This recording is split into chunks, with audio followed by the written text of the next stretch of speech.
আপনাকেই উদ্ধৃত করি যে দলীয় সরকারের অধীনে ফেরেশতা বসিয়ে দিলেও সুষ্ঠু নির্বাচন করা সম্ভব না। মানে ফেরেশতা তো কোথায় আর নুরুল হুদারা কোথায়? যদি নির্বাচন কমিশনাররা মনে করেন তাদের উপর ভীষণ রকম চাপ আছে, সরকারের চাপ আছে, এজেন্সির চাপ আছে, প্রশাসনের চাপ আছে, তারা সরে যেতেন। এই আমাকে তো চাপের মুখে কি মাহমুদ সরেও তালুকদারকে যাওয়া যায়? হাসনাত আব্দুলের কথা শুনলাম, তিনি বলছেন এটা জনরোষ, এটা মব না। আমরা সাবেক শিক্ষা প্রতিমন্ত্রী এহসানুল হক মিলন আপনাদের দলের, তিনি বলছেন তারা ভুল কি করেছে। কিন্তু মৃত্যুদণ্ড যে আসামির রায় হয় তাকেও কিন্তু আপনি এইভাবে জুতো মারা, জুতার মালা পরানো, ডিম ছোড়া, এগুলো আপনি করতে পারেন না। আপনি একটা কম্প্যারিজন করতেন যে 24-এর নির্বাচনের সময় যে একটা ড্রেনের পানি, নালার পানি, এই দুটাই হচ্ছে অপশন। আপনার হাতে আর অপশনই নাই ভোটারদের হাতে। এখন যদি সেকেন্ড লার্জেস্ট দলকে বাদ রেখে দেওয়া হয়, তার ভোটারদের হাতেও অপশন কি? যারা আমাদের গণ অধিকার আছে, তারপরে গণসংহতি আছে, নাগরিক ঐক্য আছে। অংশ না নেয়া দলের চেয়ে অংশ নেয়া দলের সংখ্যাগত দিকটা তখনও বেশি ছিল। এখন গুরুত্বের দিক থেকে তারা আসলে কত বড় না ছোট সেটা। আপনি কি সত্যি মনে করেন যে আওয়ামী লীগের এত অপকর্মের পরে তাদের ক্ষমা না চাওয়া, তাদের কোনো অনুশোচনা না থাকা, এই সকল কিছুর পরেও আওয়ামী লীগের কোনো নেতা দাঁড়িয়ে আবার ভোট চাইতে পারবে? যেভাবে বিরাট স্বৈরাচারের দোষর ট্যাগ ফেইলিয়ার। দিয়ে মবের মত শিকার হতে হচ্ছে, যদি কেউ চায়ও ধরেন, এখন হয়তো সে সে নিজের আখের গোছানোর জন্য চাইছেও না, সেও কথা বলতে পারতো না, কিন্তু তারপরেও কিন্তু বিএনপি মানে একজন একজন না একজন প্রেজেন্ট থাকতো টকশোতে। অ্যাপ্রোচ করলে কথা বলবেন না কেন?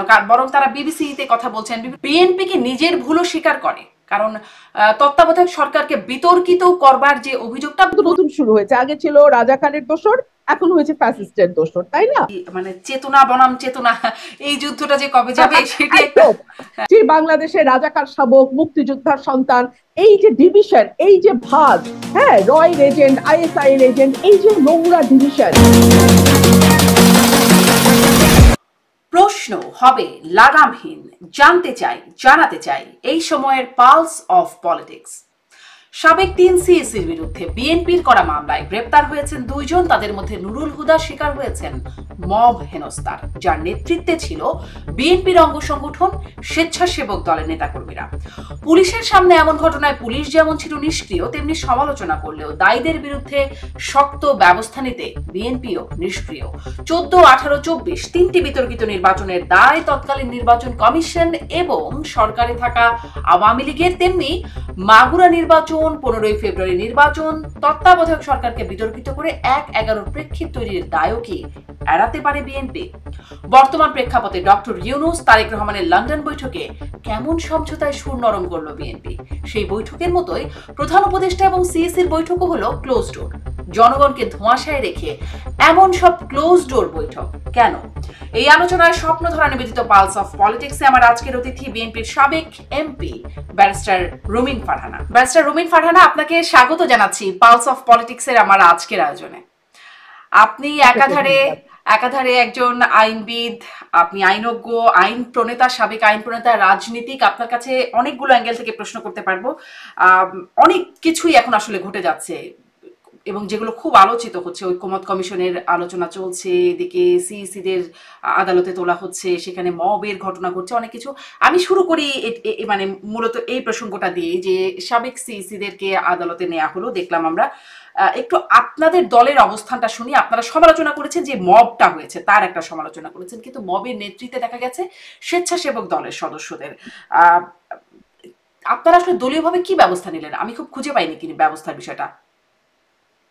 আমাদের দল থেকে খুব স্ট্রিক্টলি বলা আছে যে যারাই কোনো রকম কোনো বিশৃঙ্খলার সঙ্গে যুক্ত হবে তাদেরকে দল থেকে বহিষ্কার করা হবে, ডিসিপ্লিনারি অ্যাকশন নেওয়া হবে। কিন্তু সেটা তো আসলে দলগত ব্যবস্থা। কিন্তু বাংলাদেশে তো এই মুহূর্তে একটি সরকার আছে, একটি প্রশাসন আছে, পুলিশ আছে, তাদের তো কাজ করার কথা। এবং last but not the least, আমাদের আর্মি কিন্তু ম্যাজিস্ট্রেসি পাওয়ার নিয়ে এখন মাঠে আছে। অর্থাৎ বিগত প্রায় 8-9 মাস ধরে কিন্তু পুলিশের পাশাপাশি প্যারালালি বিজিবি এবং আর্মি তারা মাঠে আছে। কিন্তু তারপরেও আমরা যেটা দেখলাম যে সাবেক সিইসি নুরুল হুদা সাহেবকে পুলিশের সামনে, which is very significant, তাকে জুতার মালা পরানো হলো, ওনার গালে জুতা দিয়ে মারা হলো এবং ওনার গায়ে ডিম মারা হলো। আমার প্রশ্ন হচ্ছে, বিএনপি তো এই মুহূর্তে পাওয়ারে নাই, বিএনপি তার নেতাকর্মীদের বিরুদ্ধে খুব বেশি হলে ডিসিপ্লিনারি অ্যাকশন নিতে পারে, কিন্তু যেই পুলিশ কর্মকর্তার সামনে এই ঘটনাটি ঘটতে পারলো তার বিরুদ্ধে সরকার কি ব্যবস্থা নিচ্ছে। ভেরি ইন্টারেস্টিংলি আমি খবরে দেখছিলাম যে আমাদের প্রধান উপদেষ্টার যিনি প্রেস সচিব শফিকুল, আহ, মানে ভদ্রলোক, উনি বলছেন যে এটা আসলে মব বিষয়টা সেরকম না, মানুষের স্বতঃস্ফূর্ত একটা মানে অনুভূতির একটা বহিঃপ্রকাশ, জনরোষ, মানে এমন মানে প্রেশার, তিনি জনরোষ, বলছেন প্রেশার। হুম। প্রেশার। হ্যাঁ, তো এগুলো যখন সরকারের অত্যন্ত দায়িত্বশীল মহল থেকে কথাগুলো আসে, তখন সাধারণত এই জুতার মালা পরানো কিংবা ধরুন নারীর উপর ফুল মরাল পুলিশিং যারা করে বা মব তৈরি করে যারা মনে করে যে সাবেক কোনো সংসদ সদস্যের বাড়িতে হুই হুই করে ঢুকে যাওয়া যাবে এবং বাড়ি তছনছ করে ফেলা যাবে, কিংবা ধরুন যারা মনে করে যে কোনো একটি রাজনৈতিক দলকে নিষিদ্ধ করবার জন্য যমুনার সামনে একটি মবই যথেষ্ট, তারা উৎসাহিত হয়, তাই না? আমরা এই কথাটি বলছি এ কারণেই যে গত 17 বছর আপনিও ছিলেন বাংলাদেশে, আমিও ছিলাম বাংলাদেশে। তো আপনি খুব কাছে থেকে দেখেছেন যে যখন সরকারের বিরুদ্ধে, আমি আওয়ামী লীগ সরকারের কথা বলছি, যারা কেউ টু শব্দ করার সাহস পেত না, যারা এখন রাজা উজির মেরে তখন ছাত্রলীগের একটা পেছনের সারির কর্মী হয়ে কোনো মতে টিকে থাকবার চেষ্টা করত, তখন কিন্তু গণমাধ্যমের সামনে এসে কিংবা ধরুন সংসদে 350 জন সংসদ সদস্যের সামনে ইনক্লুডিং প্রাইম মিনিস্টার, আমরা কিন্তু সরকারের যত অন্যায্যতা, সরকারের যত অপকর্ম, দুর্নীতি, দুঃশাসন, তার বিরুদ্ধে কথা বলেছি। কেন?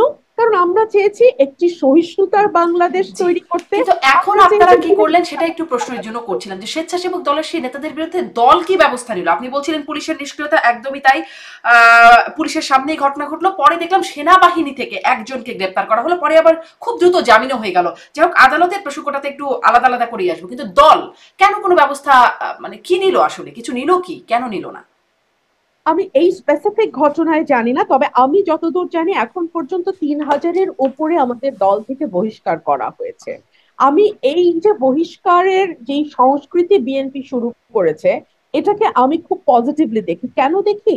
বিকজ বাংলাদেশে কিন্তু আমরা অস্বীকারের সংস্কৃতি দেখেছি এত বছর, ডিনায়ালের সংস্কৃতি। সেই জায়গা থেকে বেরিয়ে এসে নিজের দলের দোষ স্বীকার করা, নিজের দলের কর্মীর বিরুদ্ধে ব্যবস্থা নেওয়া, স্বয়ং অ্যাক্টিং চেয়ারম্যান নিজে বলা যে বিএনপি এখন দলগতভাবে ব্যবস্থা নিচ্ছে দলের শৃঙ্খলা ভঙ্গের জন্য বা কোন রকম ফৌজদারি কার্যকলাপে যদি যুক্ত থাকে, আমরা এই মুহূর্তে যেহেতু জি। সরকারে নেই আমরা ফৌজদারি ব্যবস্থা নিতে পারবো না, বাট আমরা যখন সরকারে যাব, উনি একদম স্পেসিফিক্যালি এই কথা বলেছেন, তখন কিন্তু আমরা খুব শক্তভাবে এর মানুষদেরকে বিচারের আওতায় আনবো। আমরা কিন্তু তখন দল কিংবা কোন পরিচয়ে তারা রাজনীতি করছে বা কোন মতাদর্শে তারা রাজনীতি করছে সেগুলো আমরা জি, দেখবো না। এই সো স্পেসিফিক লেটস ওয়েট। ঘটনাটার বিষয়ে আপনি বলছেন যে আপনার কাছে খুবই এই বিষয়ে খুব তথ্য নাই, যে দল ব্যবস্থা এক্স্যাক্ট। নিল। আমিও আসলে খুব দেখিনি, এই জন্যই আপনার কাছে জিজ্ঞাসা করছিলাম। আমি যদি মানে গুগল করে দেখতে পেতাম যে গণমাধ্যমগুলো খবর করছে, মানে এই ঘটনাটা অনেক বড় আলোচিত ঘটনা, সেখানে বিএনপির মানে একটি অঙ্গ সংগঠনের সদস্যদের বিরুদ্ধে মব সৃষ্টির অভিযোগ, বিএনপি কেন নজির তৈরি করছে না ব্যবস্থা নেওয়া, সেটাও একটা প্রশ্ন করতে চাচ্ছিলাম, যে তাহলে কি লাগামটা বিএনপি টানতে পারছে না নাকি টানতে চাইছে না? আপনি বলছিলেন প্রেস সচিবের কথা, তিনি বলছেন যে এটি মব না, তিনি বলছেন প্রেশার গ্রুপ। আমরা শুনছি কোন রাজনৈতিক নেতা, আমি হাসনাত আব্দুল্লার কথা শুনলাম, তিনি বলছেন এটা জনরোষ, এটা মব না। আমরা সাবেক শিক্ষা প্রতিমন্ত্রী এহসানুল হক মিলন আপনাদের দলের, তিনি বলছেন তারা ভুল কি করেছে। এরকম একটা বিষয় রাজনীতিবিদটাকে একটা জাস্টিফাই করার চেষ্টা করছেন এই ঘটনাটি। আমি মানে খুবই যেহেতু আপনারা ব্যবস্থাও বিনীতভাবে নিলেন না। হুম। না, ব্যবস্থা নিলাম না এটা কিন্তু আমি বলছি না, আমি বলছি আমি জানি না। হুম। হুম। আপনি বলছেন আপনিও ঠিক চোখে না, পড়েনি আমি আপনার। খুঁজছিলাম। ব্যবস্থা নেওয়া হয়েছে বলেই আমার ধারণা, বিকজ এত বড় ঘটনায় ব্যবস্থা নেওয়া হবে না, hmm. It is very unlikely. Because আমরা দেখছি কোন ভুজুঙ্গুমারিতে দুই পক্ষের মারামারি, সেখানেও দল ব্যবস্থা হুম। নিচ্ছে, হুম। কিংবা কোথায় সালথা বা নলিন্দাতে কোনো একটা সমস্যা হচ্ছে, সেখানেও দল ব্যবস্থা নিচ্ছে। সেইখানে এত বড় একটি ঘটনা যেখানে দল তার দলীয় বিবৃতির মাধ্যমে মববাজির নিন্দা জানিয়েছে, অ্যাক্টিং চেয়ারম্যান স্বয়ং বলেছেন যে বাংলাদেশে একটা মবক্রেসি তৈরি করে অরাজকতার দিকে দেশকে ঠেলে দেওয়ার চেষ্টা হচ্ছে, যেখানে স্বয়ং অ্যাক্টিং চেয়ারম্যান নিজে বলেছেন এই কথা, সেখানে এই ঘটনায় কোনো ব্যবস্থা নেওয়া হয়নি বলে আমার মনে হয় না। একদম আমারও তাই মনে হতে মানে মনে হওয়ার কথাই ছিল, এজন্য আমি বারবার খুঁজছিলাম কোনো জায়গায় আমি আসলে দেখছি না। যদি ব্যবস্থা নেওয়া হতো এই ঘটনাটা নিশ্চয়ই খুব জলজলে করে দেখা যেত যে বিএনপি তাদের বহিষ্কার করলো বা কিছু, আমিও পাচ্ছিলাম না আসলে এমন ব্যবস্থা কিভাবে হয় যেটি দৃশ্যমানই হয় না, তাহলে ব্যবস্থাটাই কি হয়। আপনার কাছে একটু আইনগত জায়গাটিতেও আসি যে আসলে আপনি কি এটা, যেহেতু আপনি এখন আদালত অঙ্গনে অনেক বেশি যাচ্ছেন ঘুরছেন, এদের বিরুদ্ধে আসলে কি অপরাধ? আমরা জানি নুরুল হুদা বা ৩ নির্বাচন কমিশনার, তারা বিতর্কিত নির্বাচন, রাতের ভোট, আমি দামি অনেক অভিযোগ তাদের বিরুদ্ধে, এটা আমরা রাস্তায় অভিযোগ করি, টকশোতে অভিযোগ করি। আইনগত অভিযোগগুলো কি? তাদের আসলে কি মামলা তাদের বিরুদ্ধে হলো?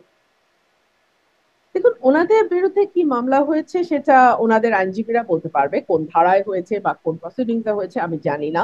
তবে আমি এটুকু বলতে পারি যে বাংলাদেশের কোনো আইনে, হুম বাংলাদেশের সংবিধানে, সর্বোচ্চ আইন বাংলাদেশের সংবিধান, কোথাও কোনো ব্যক্তিকে এই ক্ষমতা দেয়া হয় না যে সে কোনো অভিযুক্ত আসামিকে এভাবে পাবলিকলি ডিহিউম্যানাইজ করতে হুম পারে।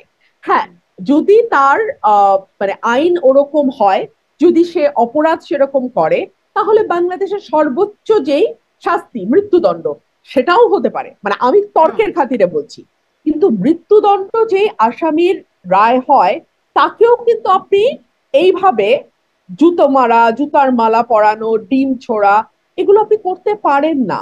আমি জানি বাংলাদেশে 5ই অগস্টের পরে অনেক সাহসী যোদ্ধার আবির্ভাব হয়েছে মঞ্চে, যারা দীর্ঘ সময় গত 17 বছর ঘরের কোনায় বাথরুমের আড়ালে মুখ লুকিয়ে থাকতেন। তারা এখন বিপুল বিক্রমে এসে ফেসবুকে গালাগালি করবেন, আমাকে বলবেন আমি ফ্যাসিস্টের দোসর। এখন তো নতুন শুরু হয়েছে, আগে ছিল রাজাকারের দোসর, এখন হয়েছে ফ্যাসিস্টের দোসর, তাই না? তো তাইলে আমরা ব্যবস্থাটা বদলালাম কোথায়? আমার প্রশ্নটা আসলে সামগ্রিক চিত্র নিয়ে। আমি আসলে স্পেসিফিক নুরুল হুদা সাহেব কিংবা ধরুন আহ যেই হিন্দু ভদ্রলোক এবং তার ছেলেকে ধর্ম অবমাননার দায়ে জনসমক্ষে মারধর করে পুলিশে দেয়া হলো, কিংবা ধরুন মববাজি করে আইন পরিবর্তন করা হলো, আমি এই স্পেসিফিক ঘটনাগুলোর দিকে না গিয়ে আমি যদি সামগ্রিক চিত্রটার দিকে তাকাই, আপনার কি মনে হয় না যে চিত্রটা একেবারেই হতাশাজনক?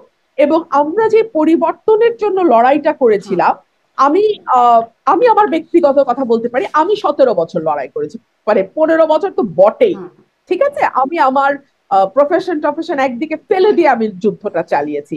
তখন কিন্তু আমাকে সবার ভালো লাগতো, কারণ তারা যে কথা বলতে পারতো না, তারা যে কথা লিখতে পারতো না, ইভেন তারা যে কথা ভাবতেও পারতো না, সেই কথা আমি গিয়ে অবলীলায় সংসদে বলতে পারতাম, কিংবা ধরুন আপনার টক শোতে আমি এসে অবলীলায় সেই কথাগুলো বলতাম। তো তাদের তখন আমাকে খুব ভাল লাগতো। কিন্তু এখন তারা যখন ঠিক হাসিনার আচরণটা করছে এবং আমি যখন তাদের সমালোচনাটা করছি, এখন আর তাদের আমাকে ভালো লাগে না। এখন তাদের মনে হয় আমি ভারতের দালাল, কিংবা আমি রয়ের এজেন্ট, কিংবা আমি ফ্যাসিস্টের দোসর, ইত্যাদি ইত্যাদি। তো আমি আসলে সামগ্রিক চিত্রটা দেখতে চাইছি, এবং সেখানে হতাশা ছাড়া আমার চোখে তেমন খুব সিগনিফিকেন্ট আপনি কিছু কি আপনার পড়ছে না। দল নিয়েও হতাশ হন? মানে দলের লাগাম টানা যাচ্ছে না, এটা একটা মানে অভিযোগ যদি থাকে, বা এরকম ঘটনায় দৃশ্যমান নজির সৃষ্টি করা যাচ্ছে না, বরং একরকম বিভিন্ন মহল থেকে একরকম প্রশ্রয় দেওয়া হচ্ছে রাজনীতিবিদ, আপনার দলের রাজনীতিক শুরু থেকে শুরু করে বিভিন্ন দলের রাজনীতিক, প্রবাসী ইউটিউবার বাহবা দিচ্ছেন একরকম, যারা মব সৃষ্টি করে এরকম ঘটনা ঘটালো। আহ, আমি আমি প্রবাসী ইউটিউবার বা অন্য রাজনীতিকদের ব্যাপারে কথা না বলি, এটা আপনার দলের যার ব্যাপারে যার। হতাশ? আমার দলের ব্যাপারে আমি বলছি, আমার দলের ব্যাপারে আমি আশাবাদী। কেন আশাবাদী? কারণ আহ একটা ইংরেজিতে একটা কথা আছে না, যে বেড়ালের গলায় ঘন্টা বাঁধবে কে? আমাদের কিন্তু ঘন্টা বাঁধার প্রক্রিয়াটা শুরু হয়েছে। আমি সেই জায়গাটাতে মানে আশাবাদী। মবের ধরুন নেতৃত্ব দিয়ে মব সৃষ্টি করার পরে তো ঘন্টা না বাধা না হলো না, না না নজির হলো না? না না না না না না না না না না না না না, don't get me wrong, no no, not at all. 3,000 লোককে বহিষ্কার করে আপনি বুঝতে পারেন এই দলটি যখন আর কেউ করেছে, অনুপ্রবেশকারী করেছে, আওয়ামী লীগের দোসর করেছে, আওয়ামী লীগ বিএনপি বেশে এসে করেছে, হুম এই ইত্যাদি যদি কিন্তু অজুহাত না দিয়ে তারা যখন ঝাড়া হাত পা বহিষ্কার করে, তখন কিন্তু তারা একই সাথে স্বীকার করে, অর্থাৎ তারা মেনে নেয় যে হ্যাঁ অপরাধ হয়েছে, এবং তারা একই সঙ্গে এই বার্তাটাও তার দলকে দেয় যে আমরা কিন্তু ডিনায়াল মোডে নাই, অস্বীকারের মোডে নাই, এবং 3 হচ্ছে যেই 3000 জন বহিষ্কার হয়েছে, তুমি যদি একই কাজ করো তুমি কিন্তু 3001 নম্বর হতে পারো। আপনি আমাকে মানে মানে ইনএভিটেবলি যে প্রশ্নটা করবেন সেটা হচ্ছে তাতে আসলে কতটুকু কুল রক্ষা করা গেল। আমি আপনাকে উত্তরে বলবো যে সময় কিন্তু 53 বছরের মাত্র 1 বছর শুরু হয়েছে, তাও 1 বছর পুরো হয়নি। ভারপ্রাপ্ত চেয়ারম্যান এখনো দেশে ফিরতে পারেননি। বিএনপি এখনো একটা নির্বাচন আদায় করতে পারেনি। বাংলাদেশে এখনো কোনো নির্বাচিত সরকার রাষ্ট্র পরিচালনার দায়িত্বে নাই। সো অনেকগুলো পাজল কিন্তু এলোমেলো।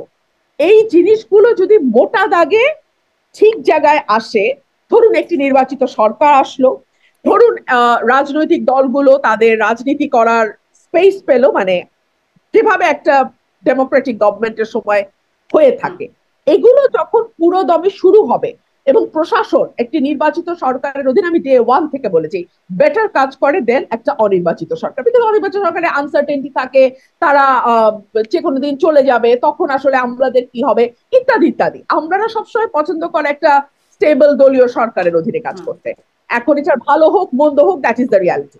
তো এই জায়গায় দাঁড়িয়ে আমার মনে হয় যে পাজল গুলো খুব ছড়ানো ছিটানো, এগুলো যখন কিছুটা মোটা দাগে একসাথে মিলবে, তখন আমার পক্ষে আপনার এই প্রশ্নের উত্তর দেওয়াটা আরো অনেকখানি ট্রান্সপারেন্ট হবে। আমার সামনে মানে চিত্রটা আপনি মনে পরিষ্কার করছেন যে হবে। রাজনৈতিক দল ক্ষমতায় গেলে বা আপনারাও যখন ক্ষমতায় যাবেন তখন লাগাম টানতে আপনাদের জন্য সুবিধা হবে, যেটি এখন হচ্ছে না। সুবিধা হবে, আচ্ছা, আমি সুবিধা একটু হবে। এই প্রশ্নে যাই যে আমরা দেখলাম যে রাষ্ট্রদ্রোহের মামলাও যুক্ত হয়েছে এখন সাবেক সিইসিদের বিরুদ্ধে।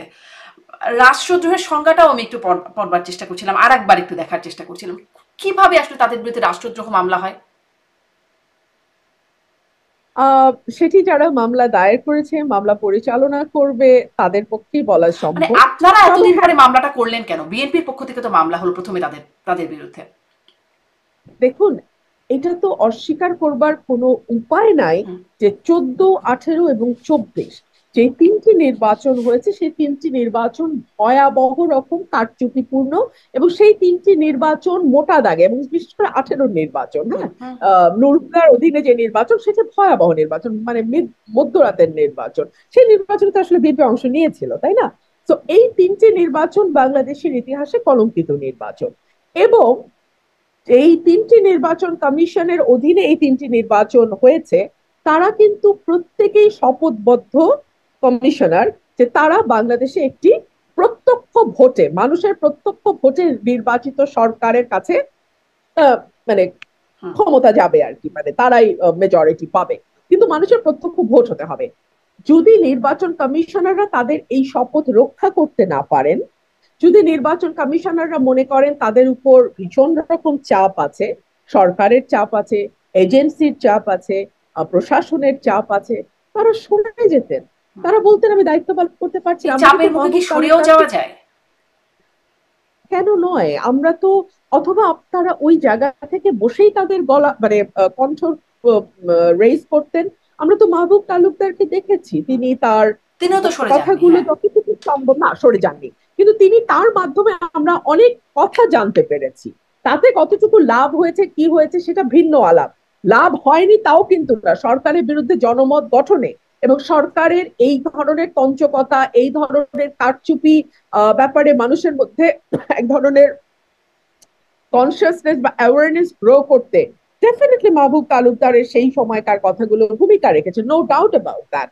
তবে রাষ্ট্রদ্রোহিতা দেখুন ইন আ সেন্স যে এই যে 3টি নির্বাচন, যে 3টি নির্বাচনে মানুষ ভোট দিল না, সেই 3টি নির্বাচনে অটো পাসের মতো অটো সরকার গঠিত হয়ে গেল, তাতে বাংলাদেশ আজকে যেই জায়গায় এসে দাঁড়িয়েছে, এই 3টি নির্বাচনের ভূমিকা আপনি কি করে সেখানে অস্বীকার হুম, করেন? নিশ্চয়ই সেটি অস্বীকার করবার একদমই কোনো সুযোগ নেই। 3টি বিতর্কিত নির্বাচন, প্রশ্নবিদ্ধ নানানভাবে, সেই নির্বাচন নিয়ে তো আছে। কিন্তু আমি আসলে আপনি বিভিন্ন সময় তখনও বলতেন, আপনার দলের নেতারা বলতেন, অনেক বিরোধী, তখন বিরোধী পক্ষের নেতারা এটা বলতেন, আপনাকেই উদ্ধৃত করি যে আহ, দলীয় সরকারের অধীনে ফেরেশতা বসিয়ে দিলেও সুষ্ঠু নির্বাচন করা সম্ভব না। মানে ফেরেশতা তো কোথায় আর নুরুল হুদারা কোথায়? তাহলে তাদের আর কি দায়? আপনি তো আগেই দায় মুক্তি মানে তাদেরকে দিচ্ছেন যে ফেরেশতা হলেও এমন কি সম্ভব না। দেখুন, এটা তো পলিটিক্যাল রেটরিক থাকবেই, তাই না? পলিটিক্যাল বক্তব্য থাকবেই। তবে আমি যদি আমার আসনে বসে আমার শপথ রক্ষা করতে না পারি, তাহলে সবচেয়ে ডিগনিফাইড এবং গ্রেসফুল ওয়ে হচ্ছে আমার আসন থেকে আমার সরে যাওয়া। আমরা তো পৃথিবীর বহু দেশে মন্ত্রিত্বের পদ থেকে মানুষকে সরে যেতে দেখি। ইভেন ট্রেন অ্যাক্সিডেন্ট করার পরে রেলমন্ত্রী তার জায়গা থেকে সরে গেছেন, এই ঘটনাও তো ভারতে ঘটেছে। কিন্তু আমরা কেন জানি সরে যাওয়ার নজিরটা কিছুতেই স্থাপন করতে পারি না। আমাদের যেই চেয়ারেই বসি না কেন আমরা গ্লুড হয়ে যাই। আমার মনে হয় বাংলাদেশে সরে যাওয়ার ইতিহাসও বিএনপি প্রথম করেছে। 2022 সালের ডিসেম্বর মাসে আমরা 7 জন এমপি সংসদ থেকে রেজিগনেশন দিয়েছিলাম। বাংলাদেশের রেজিগনেশনের কোনো ইতিহাস কিন্তু নাই। জি, তত্ত্বাবধায়ক সরকারের দাবিতে তো আগেও আসলে সংসদ থেকে সরে গেছে আপনাদের সময়ে, যখন দাবি করে নির্বাচন তত্ত্বাবধায়ক সরকার আদায় করার জন্য, তখনও মনে হয় এরকম একটা সংসদ থেকে সরে যাওয়ার একটা নজির আসলে ছিল তখনকার আওয়ামী লীগ। আমি আবারও একটু মানে এই জায়গায় প্রশ্ন করি যে তাহলে মানে রাষ্ট্রদ্রোহিতার অভিযোগ কিভাবে হয় এটা আমি আসলে ঠিক বুঝি নাই। যে সরকারের বিরুদ্ধে, আমি দেখছিলাম যে সরকারের বিরুদ্ধে ঘৃণা বিদ্বেষ তৈরি করলে সেটা হচ্ছে রাষ্ট্রদ্রোহের অভিযোগ হবে।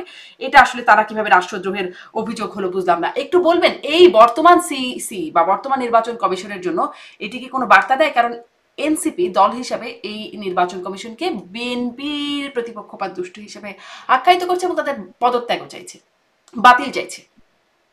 আমি আপনাকে বললাম না যে আমরা আমাদের রাজনীতির যে দুষ্ট ক্ষত 15 বছরে রচিত হয়েছে, সেখান থেকে গত 10 মাসে তো বের হতে পারি নাই। সে কারণেই আমাদের মানে ট্যাগ দেওয়াটা, সে কারণে লেবেল দেওয়াটা খুব তাড়াতাড়ি আমরা করে ফেলি। বর্তমান নির্বাচন কমিশনের অধীনে কিন্তু একটি নির্বাচনও হয় নাই। এক, দুই হলো বাংলাদেশে দুটো বৃহৎ রাজনৈতিক দল এখন পর্যন্ত, দ্বিদলীয় ব্যবস্থা সোজা কথায়। আমরা যদি, যেহেতু গত 3টি নির্বাচন সুষ্ঠু হয় নাই, তো আমরা যদি ধরেও নেই যে আওয়ামী লীগের ভোট অনেকখানি কমে গেছে, তারপরও দেখা যাবে যে বাংলাদেশে second largest political party Awami League. তো আমরা এই মুহূর্তে যেহেতু আওয়ামী লীগ মাঠে নাই, যে কোনো একটি নির্বাচন মোটামুটি সুষ্ঠু নির্বাচন যার অধীনেই হোক না কেন, অবভিয়াসলি মানে কাদের রাষ্ট্র ক্ষমতায় যাওয়ার সম্ভাবনা সবচেয়ে বেশি আপনি বলুন? নিঃসন্দেহে বিএনপি। নিঃসন্দেহে বিএনপি। দেখুন, আপনি কিন্তু বিএনপির কোন পর্যায়ের নেতা কর্মী সমর্থক কোনো চিনুন, আপনি একজন সংবাদ গণমাধ্যম কর্মী, তাই না? কিন্তু আপনারও মনে হচ্ছে যে বিএনপিরই সবচেয়ে বেশি সম্ভাবনা। এটাই স্বাভাবিক। যে কোনো সুস্থ স্বাভাবিক মানুষ যারা বাংলাদেশের সম্পর্কে মোটামুটি ধারণা রাখে তারা সকলেই বলবে যে এই সময় বিএনপির ক্ষমতায় যাওয়ার কথা। এই এখন যদি আপনি এই বিষয়টিকে ঘোরালো করতে চান, এই বিষয়টিকে ঘোলা করতে চান এবং ঘোলা পানিতে মাছ শিকারের চেষ্টা করেন, আপনার প্রথম টার্গেটই হবে নির্বাচন কমিশনকে মেলাইন করা। অথচ এই নির্বাচন কমিশনের অধীনে কিন্তু একটা নির্বাচনও হয় না। ইভেন স্থানীয়, জাতীয়, ইউনিয়ন মানে কিছুই কিছুই হয় নাই। তো তার আগেই আপনারা এই কমিশনকে, মানে এনসিপি এই কমিশনকে মেলাইন করার চেষ্টা করছে। অথচ অথচ আমি আপনাকে বলি, মানে বাংলাদেশে যদি মোটামুটি একটা ভোট হয় এবং সেখানে আওয়ামী লীগ ভোটে অংশ না নেয়, তাহলে বিএনপির পরে দ্বিতীয় যাদের আসন পাওয়ার কথা সেটা হচ্ছে ইসলামিক দলগুলো যে জোট বা ঐক্য তৈরি করেছে তাদের। এনসিপি একটি আসনও পাবে কিনা সেটা নিয়ে কিন্তু জনগণের মনে অনেক প্রশ্ন আছে। জনগণ বলতে আসলে আমি আমার চারপাশে যারা পরিচিত সাধারণ মানুষ, যারা হয়তো কোনো রাজনৈতিক দলের সঙ্গে যুক্ত নন, সুইং ভোটার, কখনো এই দলকে কখনো ওই দলকে কখনো আরেক দলকে ভোট বা কখনো না ভোট দিয়েছেন, তারা কিন্তু খুবই দৃঢ়তার সঙ্গে বলছে যে এই দলটির আসলে কোনো ভবিষ্যৎ নেই, অথচ ভালো ভবিষ্যৎ হতে পারত। আর আমাদের আগের নির্বাচন কমিশনারদের বিরুদ্ধে যে মামলা হয়েছে, সেটা ডেফিনেটলি ডেফিনেটলি আগামী দিনে যারা নির্বাচন কমিশনার হিসেবে কাজ করবে তাদের জন্য একটা শক্ত বার্তা তো দেবে বটেই। কিন্তু তাদের মধ্যেও মানে আমি এটাও জানতে চাইবো যে সিইসির সাথে প্রধান উপদেষ্টার বৈঠক হলো, সেখানেও আসলে কি সেটাকেও আপনারা কিভাবে দেখছেন, সেটাকে সেই বিষয়ে খোলাসা হতে চান। সালাউদ্দিন আমাদের বক্তব্য আমরা শুনেছি, কিন্তু তাদেরও এরকম জুতার মালা পরার ভয় ঢুকবে কিনা যদি আদেশ না মানেন, বা আদেশ মানতে গিয়ে অন্যদের বিদ্বেষে পরিণত হন, জুতার মালা ডিম খাওয়া বা জুতার বাড়ি খাওয়া, এই ভয় নিয়ে কি আসলে চলতে হবে সামনে? আসলে কেউ মানে তাদের মধ্যে ইম্প্যাক্টটা কেমন পড়বে সেটা একটা প্রশ্ন। সেটাতে সেটাতে যাবার আগে আমি ভাবছিলাম আমি আরেকটা বিষয় একটু আপনার কাছ থেকে জেনেই আসবো কিনা, যে আপনি বলছিলেন যে second largest political party Awami League, তারা যদি এখন তারা নির্বাচনে জড়িত থাকতে পারছে না, আপনি একটা কম্প্যারিজন করতেন যে 24-এর নির্বাচনের সময় যে একটা ড্রেনের পানি নালার পানি, এই দুটাই হচ্ছে অপশন, আপনার হাতে আর অপশনই নাই ভোটারদের হাতে। এখন যদি সেকেন্ড লার্জেস্ট দলকে বাদ রেখে দেওয়া হয়, তার ভোটারদের হাতেও অপশন কি? যারা বিএনপিকে ধরুন পছন্দ করে না, ভোট দিতে চায় না, তাদের হাতে আসলে কি ড্রেনের পানি নালার পানি ছাড়া আর অপশন কি? ওই একই অবস্থা আবার? আমি যতদূর জানি আওয়ামী লীগের কার্যক্রম নিষিদ্ধ করা হয়েছে, দল হিসেবে আওয়ামী লীগ হুম। নিষিদ্ধ হয়নি। এবং আওয়ামী লীগের নির্বাচনে অংশগ্রহণের ব্যাপারে সম্ভবত বলা হয়েছে যে এই ব্যাপারে নির্বাচন কমিশন সিদ্ধান্ত নেবে যে তারা নির্বাচনে অংশ নিতে পারবে কি পারবে না। সো অংশ নিতে গেলে তো আমি জানি, কার্যক্রম করতে হবে, কার্যক্রম তো নিষিদ্ধ। হ্যাঁ। তো আমরা এখনো 8 মাস বাকি নির্বাচনের, বা 7 মাস বাকি। সো 7 মাস এখন পর্যন্ত মনে হচ্ছে যে এটা হবে না, নির্বাচনে অংশ নিতে পারবে না। সুতরাং বাংলাদেশের মানুষের হাতে এখন মধ্যপন্থী থেকে শুরু করে এক্সট্রিম ডানপন্থী পর্যন্ত একটা অপশন আছে। এর বাইরে অপশন আছে, আমাদের গণ অধিকার আছে, আহ, তারপরে গণসংহতি আছে, নাগরিক ঐক্য আছে, এই দলগুলো আছে। তারা কিছুটা লেফট উইং পার্টি। সো তার সেটা অপশন আছে, বাসদ আছে, তারপরে আপনার প্রিন্স ভাইদের যে পার্টি, আমি সিপিবি। এই মুহূর্তে নামটা বলতে পারি, সিপিবি, সিপিবি। হ্যাঁ। সিপিবি আছে, সিপিবি বাসদ এরা আছে, এই লেফট উইংটা আছে। কিন্তু এরকম তো যখন 24-এ নির্বাচন হলো, আওয়ামী লীগ, জাতীয় পার্টি সহ ইসলামী কিছু দল ছিল, এরকম মানে অংশ নেয়া দলের চেয়ে অংশ না নেয়া দলের চেয়ে অংশ নেয়া দলের সংখ্যাগত দিকটা তখনও বেশি ছিল। এখন গুরুত্বের দিক থেকে তারা আসলে কত বড় না ছোট সেটা তো তখন আলোচনা হয়েইছে। এখনো তো সেরকমই মনে হয়, অনেক দল আছে কিন্তু তাদের ভোটার কতটুকু? আপনি বলছিলেন সেকেন্ড লার্জেস্ট দল আওয়ামী লীগ, তাদের বা হ্যাঁ, দেখুন, তাদেরকে বাদ রেখে অপশন কোথায় জনগণের হাতে? আবারও কি 24-এর মতো? সেজন্যই কিন্তু বিএনপি শুরু থেকে বলে এসছে যে কাগজে কলমে কোনো দল নিষিদ্ধ করার পক্ষপাতী বিএনপি নয়। বিএনপি মনে করে মানুষই তাদের রায় দিয়ে দেবে। আপনি একটু চিন্তা করেন, ধরেন আওয়ামী লীগ নির্বাচন করতে পারছে, হ্যাঁ, আমরা একটা হাইপোথেটিক্যাল সিনারিও চিন্তা করি, আওয়ামী লীগ নির্বাচন করতে পারছে। আপনি কি সত্যি মনে করেন যে আওয়ামী লীগের এত অপকর্মের পরে তাদের ক্ষমা না চাওয়া, তাদের কোনো অনুশোচনা না থাকা, এই সকল কিছুর পরেও আওয়ামী লীগের কোনো নেতা দাঁড়িয়ে আবার ভোট চাইতে পারবে? বা তাদের কোনো নেতা সত্যি সত্যি নির্বাচনে দাঁড়িয়ে যাবার সেই সাহসটা দেখাবে? এই প্রশ্নটা আমি আপনার মাধ্যমে রাখলাম। আর দুই হচ্ছে, তাদের কোনো নেতা যদি সাহস করে নির্বাচনে দাঁড়ায় নৌকা প্রতীকে, তারা যদি নির্বাচনে করতে না পারে, তাহলে কিন্তু তারা স্বতন্ত্র হিসেবে এখনো দাঁড়াতে পারে। আপনি বুঝতে পারছেন ব্যাপারটা? জি। যদি নৌকা মার্কা তারা সাহস করে নির্বাচন করতে পারে, তাহলে যদি দল কোনো কারণে নির্বাচন করতে না পারে বা দলকে নির্বাচন করতে দেয়া না হয়, তখন তারা স্বতন্ত্র প্রার্থী হিসেবে দাঁড়াবে, যদি তাদের সেই সৎ সাহস থাকে। কিন্তু আমি তো দেখতে পাচ্ছি শারমিন, আওয়ামী লীগের নেতারা বিদেশে বসে বিদেশি চ্যানেলে টকশো করা ছাড়া দেশের মাটিতে বসে একজন সুশীল বুদ্ধিজীবী যে আওয়ামী লীগের লেজ ধরে গত 17 বছর আমাদের বিরুদ্ধে যাতা করেছে টকশোতে বসে, এই আপনার আপনার শোতে ঠিক না, মানে অনেক টেলিভিশনের টকশোতে আমরা দেখেছি যে একজন বিএনপি, একজন কড়া আওয়ামী লীগ পদধারী নেতা, সেই সঙ্গে একজন আওয়ামী লীগ বংশীবাদক থাকতো। তো সেই বংশীবাদকটি কোথায় এখন? মানে আমি গত 10 মাসে একজন বংশীবাদকেরও দেখা পেলাম না যে ব্যাকগ্রাউন্ড মিউজিকেও আওয়ামী লীগের পক্ষে দুটো কথা বলবে। এটা তো আসলে একটা দলের জন্য যেভাবে বিরাট স্বৈরাচারের দোষর ট্যাগ ফেইলিয়ার। দিয়ে মবের মত শিকার হতে হচ্ছে, যদি কেউ চায়ও, ধরেন এখন হয়তো সে সে নিজের আখের গোছানোর জন্য চাইছেও না, সুবিধাবাদী গোষ্ঠী তারা হয়তো সুবিধা নেবার আবারও চেষ্টা করছে, যদি কেউ চায়ও, সেই সুযোগটা কি তাদের আছে বংশী বাজানোর? আপনি আমাকে একটা ভালো প্রশ্ন করেছেন, এই সুযোগে আমি আপনাকে একটা কথা বলি। বাংলাদেশে একটা সময় বিএনপির পক্ষে কথা বলার মতন কিন্তু পুলিশের মামলা হামলা, গুম, মিথ্যা মামলা, কারাগারে নেয়া, কেউ কথা বলতে পারতো না। কিন্তু তারপরেও কিন্তু বিএনপি মানে একজন একজন না একজন প্রেজেন্ট থাকতো টকশোতে। ফর এক্সাম্পল, আমি 12 সাল থেকে লাগাতার বিএনপির পক্ষে বলে গেছি। আমরা দেখেছি পিয়াস করিম স্যার সেই সময় ভীষণ ভোকাল ছিলেন। আই এম টকিং অ্যাবাউট 2010, 11, 12 এর কথা, হ্যাঁ। আমি সেই সময় আমার আরো কিছু সহকর্মীর কথা বলতে পারি যারা কিন্তু লাগাতার কথা বলে গেছে। কিন্তু আওয়ামী লীগে আমরা তো দলে থেকে দল করে, আমার নামে তো হত্যা মামলাও আছে, কিন্তু কথা তো বন্ধ হয় নাই। কিন্তু এখন কেন আমরা একজন মানে বংশীবাদক আওয়ামী লীগের পাই না? এটা কিন্তু ফুড ফর থট, এটাকে আপনি উড়িয়ে দিলে হবে না, আপনি এটা কি মনে ভাবার করেন বিষয় আসলে আছে। কেন পান না? মানে আওয়ামী লীগের লোকজন বিদেশি চ্যানেলে আপনি বলছিলেন তারা সেখানে যদি কথা বলতে চায় এবং কথা বলতে আগ্রহী হয়, দেশি চ্যানেলে তারা যায় না নাকি সুযোগ পায় না? তাদেরকে ডাকে না, তাদেরকে ডাকতে বাধা দেওয়া হয়? আমি আমি আমি আমি কিন্তু ব্যক্তিগতভাবে চ্যানেলগুলোর সাথে কথা বলেছি, চ্যানেলগুলো কিন্তু অ্যাপ্রোচ করে না তাদেরকে, অ্যাপ্রোচ বাট করলে তারা তারা আসতে অ্যাপ্রোচ রাজি করলে না। কথা বলবেন না কেন? বরং তারা বিবিসিতে কথা বলছেন, বিভিন্ন জায়গায় কথা তো বলছেনই, এমন তো না যে কথা বলতে চান না। কেন বলছেন না আমার ধারণা, তারা খুব ভালো করে জানেন দেশের মাটিতে যারা আছেন তাদেরকে তো চ্যানেলে গিয়ে কথা বলতে হবে আসলে, তাই না? না ও তো জুমে তারা খুব কানেক্টেড হতে ভালো পারেন। করে, আপনি যেভাবে হচ্ছেন আমার সাথে।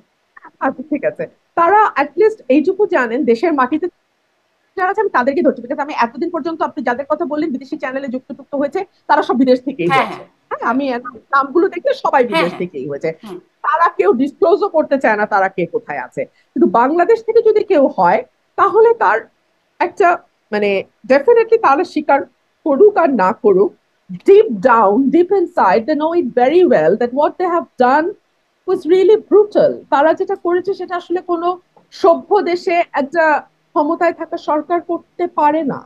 So they know it very well, এবং এটার কনসিকুয়েন্স এখন, অনেকেই বলবেন যে ওই রকম একটা ঘটনা যেটা 1.5 মাসে 1.5 হাজার মানুষকে মেরে ফেলা, জাতিসংঘের রিপোর্ট বলছে, কিংবা ধরুন 20 হাজার মানুষ পঙ্গু হয়ে যাওয়া, তো এইরকম ঘটনার সঙ্গে যারা যুক্ত তাদের, যারা যে কজন দেশেও আছে, তারা সত্যি তাদের তো মানে ভয় না থাকলেও ভয় পাওয়ার কথা।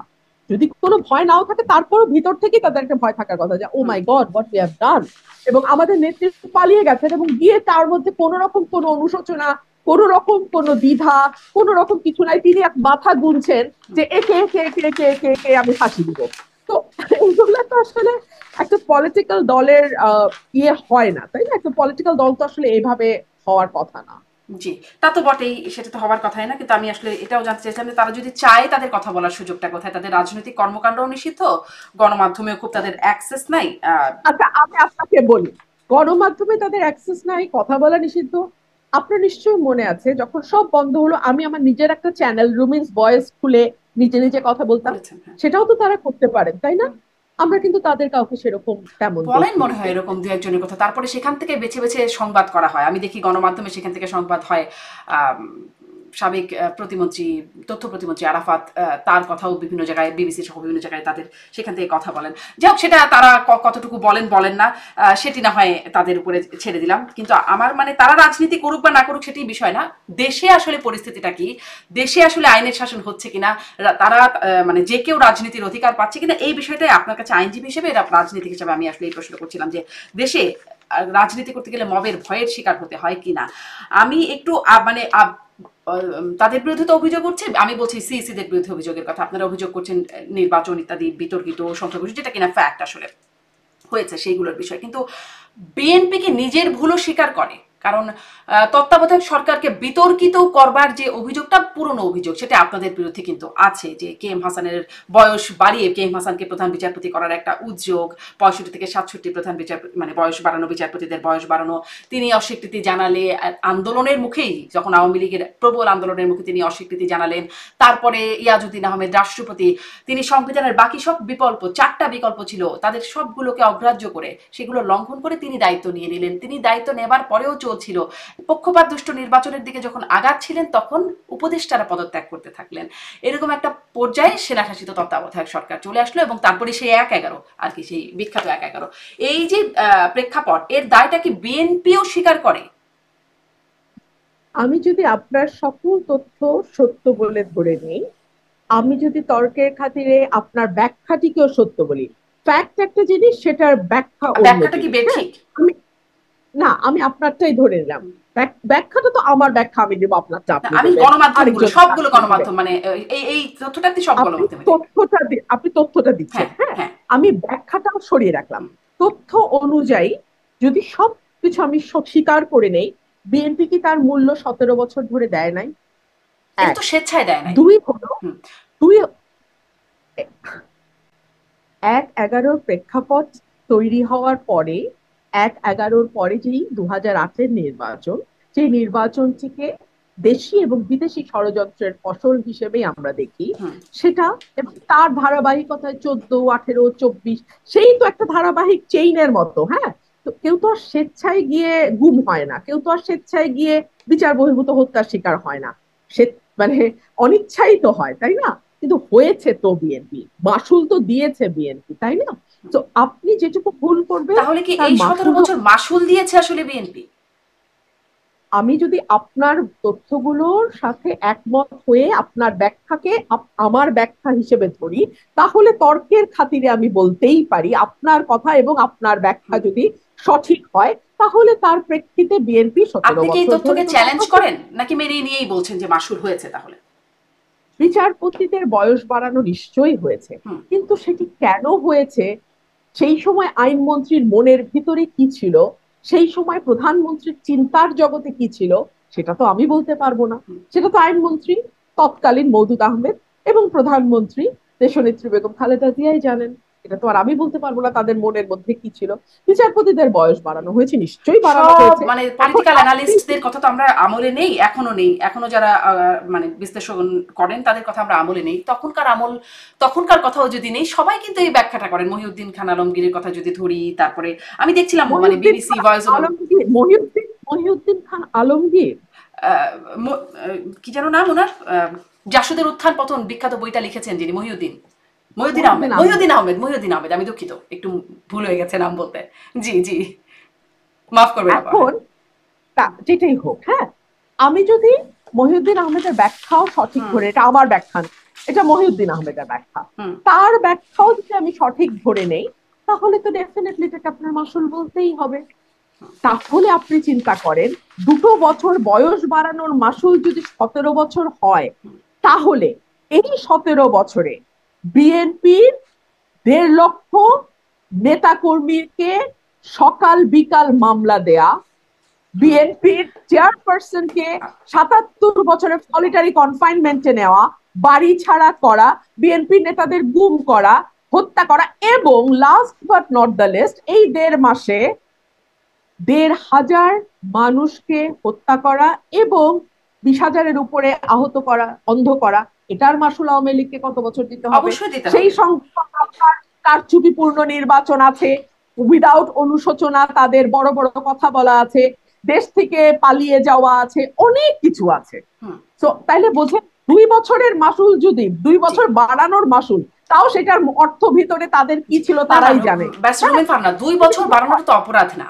2 বছর বাড়িয়ে মানে অপরাধের যদি বলি বা অভিযোগের জায়গাটা যদি হয়, সেটা হচ্ছে তত্ত্বাবধায়ক সরকার ব্যবস্থাকে বিতর্কিত করা, যে সেখানে ইয়াজুদ্দিন আহমেদ এসে সংবিধানের ধারাগুলোকে মানে অনুচ্ছেদগুলোকে আমলে না নিয়ে, তাই শোনেন, নয় 2 কি? বছরের ব্যবস্থা হচ্ছে যাতে কেএম হাসান স্যারকে চিফ কেয়ারটেকার গভর্নমেন্ট করা যায়, হ্যাঁ এই তো কথাটা। হ্যাঁ।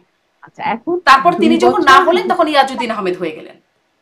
অন্যান্য অন্যান্য ইয়েগুলো এক্সস্ট করা হয়নি প্রপারলি, এটা একটা দাবি আছে। হ্যাঁ। আমি যদি পাল্টা বলি, সেই সময় যারা ছিলেন, মানে জাস্ট ইমিডিয়েট আগের বিচারপতি, প্রধান বিচারপতি যারা ছিলেন, তারা রাজি হন নাই হইতে। তাদেরকে অ্যাপ্রোচই তো করা হয় লাস্ট, নাই। আহা, আমার জানা মতে অ্যাপ্রোচ করা হয়েছে। কোনো গণমাধ্যম কেন সেটা দেখুন, জানে না? আমি কিভাবে বলবো? আমার তো মনে হয় তখনকার গণমাধ্যমে আছে যে তারা না বলেছে।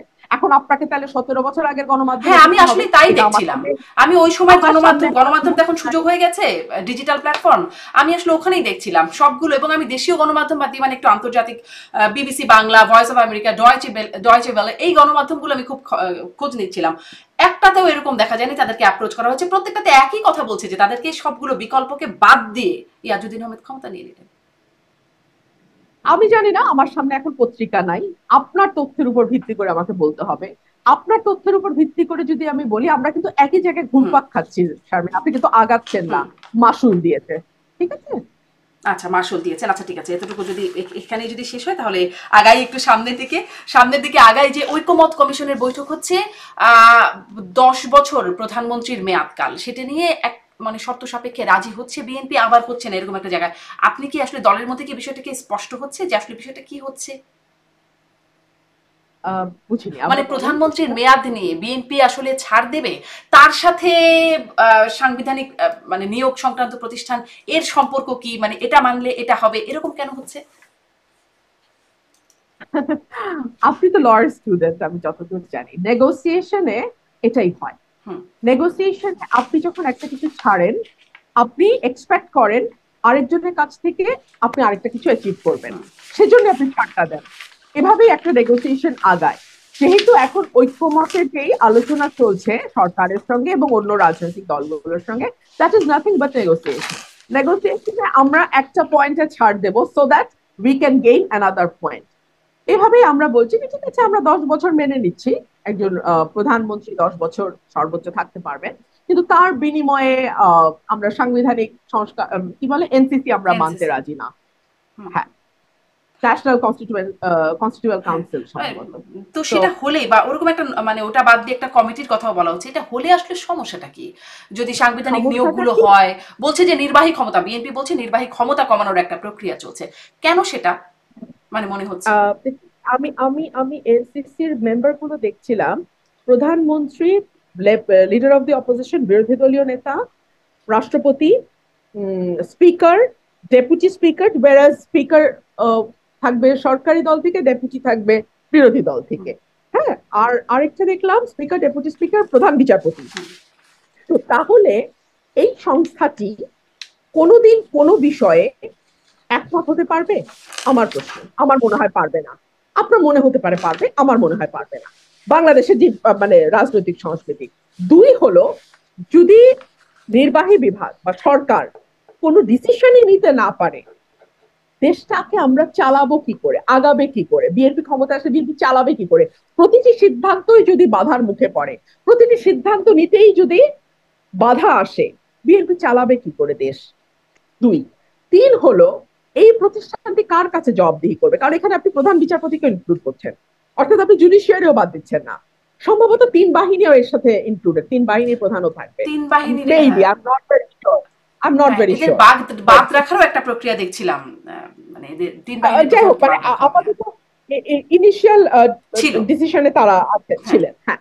তো তাহলে আপনি আসলে কার কাছে জবাবদিহি করবেন? আপনি তো এটার মধ্যে সবাইকে ঢুকায় ফেলছেন। হুম আপনি এখানে বিরোধী দলকে আনছেন, সরকারি দলকে আনছেন, স্পিকারকে আনছেন, মানে অর্থাৎ আইন বিভাগ, বিচার বিভাগ, নির্বাহী বিভাগ, সবাইকে মিলায় আপনি একটা কাউন্সিল বানাইছেন, যেই কাউন্সিলটা আসলে কোনো সিদ্ধান্ত নেওয়ার ব্যাপারে এতই বাধার মুখে পড়বে যে সিদ্ধান্ত নেওয়া সম্ভব হবে না। অর্থাৎ সরকারের কাজ ধীর গতি হবে, সরকারের কাজ আগাবে না।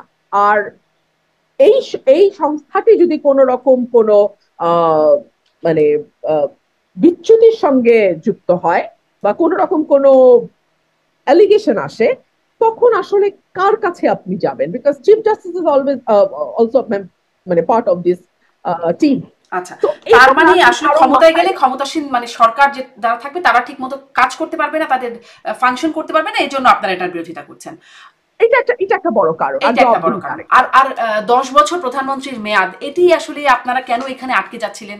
মানে এটার সাথে এটা শর্ত একটা রইলো, 10 বছরের মেয়াদ মানতে অসুবিধা কি হয় আপনাদের? আর যদি মানতে অসুবিধাই হয় তাহলে আপনারা কেন পরপর 2 টার্ম এটি আবার দিয়েছিলেন, মানে 2 টার্মের বেশি পরপর হতে পারবে না, এটিও আপনাদের যুক্তিটা কি? দেখুন, ওয়েস্টমিনস্টার ডেমোক্রেসিতে একটা দল নির্ধারণ করবে তার প্রধানমন্ত্রী কে হবে। হ্যাঁ, এটা যে দলটি সংখ্যাগরিষ্ঠ আসন পায় তারা ঠিক করে। এত বছর ধরে তাই হয়ে আসছে, বাংলাদেশেও তাই হয়ে আসছে। আপনি চিন্তা করেন তো, আওয়ামী লীগে কি আপনি পারবেন শেখ হাসিনা ছাড়া আর কাউকে প্রধানমন্ত্রী হিসেবে কল্পনা করতে? মানে মানে আপনাকে বলছি না, দলের হুম একজন নেতা বা কর্মী বা সমর্থকের কথা বলছি। এই যে এত বড় ডিজাস্টার হয়ে গেল, তারপরেও কিন্তু তারা শেখ হাসিনার বাইরে আর কাউকে নেতৃত্বে আনার ব্যাপারে হুম। একমত নয়, না। তারা ওনাকেই চাই। তো এটা আমাদের পলিটিক্যাল কালচার। এবং আহ, এই দুটো মানে রাজনৈতিক দল, আমাদের ভালো লাগুক আর না লাগুক, আমরা এটা সমর্থন করি আর না করি, দুটো পরিবারের নেতৃত্বে কিন্তু এই দলগুলো ঐক্যবদ্ধ আছে। 111-এর সময় কিন্তু চেষ্টা হয়েছিল কাউকে কাউকে সরিয়ে দিয়ে নতুন নেতৃত্ব আনার, অনেক চেষ্টা হয়েছে, কিন্তু দেখেন সেটা কিন্তু সফল হয়নি। এবং উপমহাদেশে এটা খুব নতুন কালচার না। কংগ্রেসে কি আপনি গান্ধী পরিবারের বাইরে কাউকে নেতৃত্বে পাবেন? কিংবা ধরুন পাকিস্তানে ভুট্টো পরিবার, সেই বিলাওয়াল ভুট্টোর কাছেই যেতে হচ্ছে আর কি, মানে যদি আপনি হুম পাকিস্তান পিপলস পার্টির কথা বলেন। তো এই জায়গাগুলো বাংলা উপমহাদেশে আছে, বাংলাদেশও তার ব্যতিক্রম নয়। আমাদের দল যদি সংখ্যাগরিষ্ঠতা পায়, আমাদের নেতা, আমাদের দলের কর্মী সমর্থক নেতা যারা আছেন, তারাই নির্বাচন করবেন, তারাই ঠিক করবেন কে যাবে প্রধানমন্ত্রী হয়ে। এটা তো তাদের সেই লিবার্টিটা থাকার কথা। তাহলে এবং আপনারা এটা কেন জেনেই তো পরপর দুইবারের বেশি মানে বলছেন যে পরপর শব্দটা দুইবার, তখন তিনবার যদি হয় তো তিনবারই আপনারা নির্ধারণ করতে পারবেন। 3 নম্বর বারের বার আপনাদের এই স্বাধীনতাটাই আপনারা কেন বাদ দিতে চান? আমরা বাদ দিতে চেয়েছি এই কারণেই যে একটা দাবি তো উঠেছে। তো আমরা পুরোপুরি আউটরাইট নেগেটিভে যাই নাই, আমরা একটা মধ্যপন্থায় এই দাবি এসছি ওঠার আগেই যে তো ঠিক আপনাদের আছে। 31 দফাতেই তো এটা আছে, তাই না? হ্যাঁ হ্যাঁ, আছে আছে। কিন্তু সেই আলোচনাগুলো কিন্তু আস্তে আস্তে আমাদের দলের ভেতর থেকেও এসছে, কারণ আমরা তো আওয়ামী লীগের রেজিম দেখেছি হুম। পরপর দুইবার। আমরা 2016 সালে ফার্স্ট ডে কথা বলি, ততক্ষণে কিন্তু আমরা পরপর দুবার শেখ হাসিনাকে ক্ষমতায় দেখেছি। তো প্রথমবারের মতো বিএনপি কিন্তু, দেশনেত্রী বেগম খালেদা জিয়াই কিন্তু ভিশন 2030-তে বলেন যে ঠিক আছে, পরপর দুইবারের বেশি হুম। প্রধানমন্ত্রী এক ব্যক্তি হবেন না, গ্যাপ দিয়ে আবারও হবেন। তো সকল কিছু বিবেচনা করেই সেই সময় এই কথাটি বলা হয়েছে। জি। মানে 3 নম্বর বারে আপনাদের দলের নির্বাচনের করার সেই স্বাধীনতার জায়গায় আপনারা ছাড় দিতে রাজি আছেন, কিন্তু মানে দুইবার হতে হবে। খুব যুক্তিটা খুব মানে দুইটা যুক্তি একটু কনফ্লিক্টিং মনে হয়, কন্ট্রাডিক্টরি মনে হয়। যাই হোক, সামনে সিদ্ধান্ত হবে ঐক্যমত কমিশনে আপনারা কতটুকু ছাড় দেন, কতটুকু ধরেন, কতটুকু কোন কোন জায়গায় শক্ত থাকেন, সেটা আমরা নিশ্চয়ই দেখব। এই যে সিএসির সাথে বৈঠকের বিষয়ে একটু জানবো বলছেন, ছোট্ট করে একটু জেনে ফেলি। এটা আপনারা বলছেন খোলাসা করতে, কেন মনে হয় এত ক্লোজ ডোর বৈঠক? মানে এটিও একটা ক্লোজ ডোর বৈঠক হলো, 1-1 তারেক রহমানের সাথে একটা বৈঠক হয়ে গেল, সেটাও ক্লোজ ডোর। 1-1 সেটার বিষয়েও আমরা খুব একটা জানতে পারলাম না, এত ক্লোজ ডোর বৈঠক কেন? বিএনপি ভারপ্রাপ্ত চেয়ারম্যানের সঙ্গে লন্ডনে যে বৈঠকটা হয়েছে, তারপর কিন্তু অ্যাটলিস্ট আমরা ফেব্রুয়ারিটা জানতে পেরেছি। হুম। আমি বলবো এটা একটা বিরাট পদক্ষেপ, কারণ এই ফাঁকে আপনাকে বলে রাখি, আইএমএফ এর যে তৃতীয় এবং চতুর্থ কিস্তি আটকে ছিল দীর্ঘ সময়, সালাউদ্দিন সাহেব আমাদের অর্থ উপদেষ্টা, তিনি বলে ফেলেছেন যে যখন নির্বাচনের একটা মোটা দাগের টাইম ফ্রেম পাওয়া গেছে, তখন কিন্তু বাজেট সহায়তার অর্থ ছাড়ও শুরু হয়েছে আইএমএফ থেকে। তো বাংলাদেশের অর্থনীতির প্রেক্ষাপট বলেন কিংবা বাংলাদেশের রাজনীতির প্রেক্ষাপট বলেন, ডক্টর ইউনূসের সঙ্গে জনাব তারেক রহমানের এই বৈঠক, অর্থাৎ নির্বাচনের একটা টেন্টেটিভ টাইম আমরা যখন জানতে পারলাম, সেটা কিন্তু বাংলাদেশের জন্য একটা তার আগেও তো বিরাট। টেন্টেটিভ টাইম জানা যাচ্ছিল, সেটা হচ্ছে এপ্রিলের প্রথমার্ধে। হ্যাঁ, কিন্তু সেটা তো দল আমরা মানছিলাম না, হ্যাঁ। অনেকগুলো দল মানছিল না। আমরা আমাদের সমস্যাগুলো তুলে ধরছিলাম। আমরা তো কোনোদিন এপ্রিল মানি নাই, আমরা ডিসেম্বর চেয়েছি। তারপরে তো সেই ফেব্রুয়ারিতে চলে জায়গায় গেলেন কেন? কারণ তখনও আবহাওয়া অত গরম হবে না, তখনও রমজানের মধ্যে আমাদের হেঁটে হেঁটে প্রচারণা করতে হবে না, তখনও এসএসসি পরীক্ষা শুরু হবে না, তখনও এইচএসসি পরীক্ষা আরম্ভ হবে না, তখনও ঝড় বৃষ্টি বাদল তেমন হবে না। সে কারণে আমরা মানে আপনারা ফেব্রুয়ারিতে ম্যাক্সিমাম দিয়েছি, ডিলে যতটুকু করা যায় ততটুকু করেছেন, মানে যতটুকু ফেব্রুয়ারিতে করা দেওয়ার যায় ক্ষেত্রে। আচ্ছা। আমরা যতটুকু আচ্ছা। যতটুকু করা যায়। তো মানে সেই জায়গায় আমি শারমিন একটা মিনিট, নিশ্চয়ই। সেই জায়গাটায় আমরা আমরা সেই জায়গাটায় আমরা একটা কিছু পেয়েছি। হুম। কিন্তু গতকালকে যে বৈঠকটি হয়েছে, মানে বৃহস্পতিবার যে বৈঠকটি হয়েছে সিএসি এবং প্রধান উপদেষ্টা। চিফ অ্যাডভাইজার, আমরা জানি না, তারপরে তো আসলে আমরা এক্সপেক্ট করেছিলাম যে যেহেতু এত গুরুত্বপূর্ণ দুজন ব্যক্তির একটি বৈঠক এবং বাংলাদেশ একটি নির্বাচন আশা করছে সামনে, আমরা আশা করেছিলাম যে আমরা কোনো একটা বার্তা হয়তো পাবো, বাট এখন পর্যন্ত আমাদের কাছে স্পষ্ট কোনো বার্তা নেই। জি। ওই বার্তাটা কি স্পষ্ট হয়েছে যে ফেব্রুয়ারির প্রথমার্ধে নির্বাচনের জায়গায়? কারণ ডক্টর মোহাম্মদ ইউনূসের যে ভাষাটা, মানে যৌথ বিবৃতিতেও যে ভাষাটা, সেটা কিন্তু আগেরই মতো প্রয়োজনীয় সংস্কার যদি এর মধ্যে শেষ করা যায়, সেই যদি প্রয়োজনীয় শব্দগুলো কিন্তু আছে। তারপরে মানে আগে আস্থা পাচ্ছিলেন না, পরে আস্থা পেয়ে গেলেন কিভাবে, বা সন্তুষ্ট হয়ে গেল কিভাবে বিএনপি? কারণ ডক্টর মোহাম্মদ ইউনূস তো বলছিলেন যে ডিসেম্বরের মধ্যে যদি সম্ভব হয় তাহলে হবে, প্রয়োজনীয় সংস্কার যদি সম্ভব হয়, মানে এগুলো তো বলছিলেনই, প্রয়োজনীয় যদি কিন্তু তবে। আমি আমি আপনার সঙ্গে একমত। This is the one way of describing the scenario. This is the one way of explaining the scenario. আমি আবার এটাকে আরেকটু অন্যভাবে ব্যাখ্যা করতে চাই। আমি এটাকে একজন রাজনৈতিক কর্মী হিসেবে আমি এটাকে আশাবাদ রাখতে চাই। আমি হোপ করতে চাই যে সার্বিক বিবেচনায় সার্বিক বিবেচনায় আমরা ফেব্রুয়ারির মধ্যে নির্বাচন হয়তো পাবো। কেন আমি বলছি, ঐক্যমত এবং সংস্কার নিয়ে তো আলাপ হয়েছে, মোটা দাগে অনেকগুলো জায়গায় কিন্তু আমরা ঐক্যমতে পৌঁছে গেছে রাজনৈতিক দলগুলো। এবং যেটা আপনি বলছিলেন যে 10 বছর এবং এনসিসির ব্যাপারটা, হ্যাঁ, প্রধানমন্ত্রী 10 বছর আর এনসিসি একটা নেগোসিয়েশনে এসছে, আমরা কিছু ছাড় দিলাম, তারা কিছু ছাড় দিল, একটা মিডল পয়েন্টে আসলো।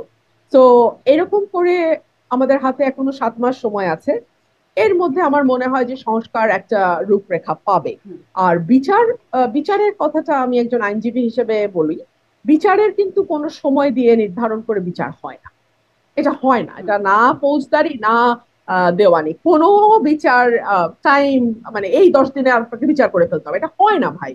ইভেন যেই মামলাগুলোতে বলে 90 দিনের মধ্যে তদন্ত কার্য সম্পাদন করতে হবে, সেটারও কিন্তু আবার এক্সটেনশনের প্রভিশন থাকে, you know it well, right? তো টাইম দিয়ে বিচার হবে না, এটা ডক্টর ইউনূস বুঝবেন না তা না। তো আমার মনে হয় উনি সার্বিক বিবেচনায়, আমি আশা রাখতে চাই, এখনো 7 মাস বাকি, ডিসেম্বরে আমরা নির্বাচন, সরি ফেব্রুয়ারিতে আমরা হ্যাঁ, নির্বাচন আর কি করবো। কি নেগোসিয়েশন হলো সেই বিষয়ে কি জানা গেছে? মানে কি সমঝোতা হলো, দুই পক্ষ সন্তুষ্ট হলো 1.5 ঘন্টার বৈঠকে? এটা কি আর পরবর্তীতে কিছু জানা গেছে? আমরা অতটুকুই জানি ফেব্রুয়ারির বিষয়টা আসছে। আমি জানি। আচ্ছা, এরপরে আর কিছু জানা যায় না। আসলে অনেক কিছু হচ্ছে কিন্তু জানা যাচ্ছে না। এজন্যই অনেক কৌতূহল, অনেক এরকম অস্পষ্টতা বা সমীকরণ মেলানোর চেষ্টা। ইশরাক ইস্যু থেকে আপনারা ছাড় দেওয়ার একটা মানে ওই বৈঠকের পরে আমরা দেখেছি বিএনপির সুর নরম হয়েছে। আগে যে একটা আন্দোলন আন্দোলন মানে সন্তুষ্ট হয়েছে যেহেতু বিএনপি, একটা সুর আগে যেটা শক্ত ছিল সেটা একটু নরম হয়েছে বৈঠকের পরে। ইশরাক ইস্যু থেকে আপনারা ছাড় দেওয়ার জায়গায় গেছেন? মানে সেই আন্দোলনটাও খুব চড়া একটা আন্দোলন ছিল, তারপরে এখন একটু স্তীমিত বা নাই আর কি। একটু স্থগিত, হ্যাঁ। ইশরাকের ঘটনাটা আমি এটুকুই বলবো, এটি দুঃখজনক, আনফরচুনেট। এই ছেলেটি আদালতের রায় পেয়েছেন, সর্বোচ্চ আদালত থেকে রায় এনেছেন, কেবলমাত্র তার শপথটা বাকি ছিল। আমি জানি না আসিফ মাহমুদ সাহেব কেন তার শপথ পড়ানোর ব্যাপারে এতই অনিচ্ছুক ছিলেন। আচ্ছা ধরুন তিনি একদিনের জন্য মেয়র হলেন, আমি জাস্ট তর্কের খাতিরে আপনাকে বলছি, ধরলাম তিনি একদিনের জন্য মেয়র হলেন, তার কি সমস্যা হতো বলেন তো? তা সে তো আদালতের রায় পেয়েছে, এবং সর্বোচ্চ আদালত অ্যাপেলেট ডিভিশন সেই রায়টি আসিফ মাহমুদের পছন্দ নাই হতে পারে, সেটা ভিন্ন আলাদা হিসাব, তাই না? কিন্তু সেটা তো একটি রায় এবং সেটি সরকার মানতে বাধ্য। এটা আসিফ মাহমুদের পছন্দ অপছন্দের উপরে নয়।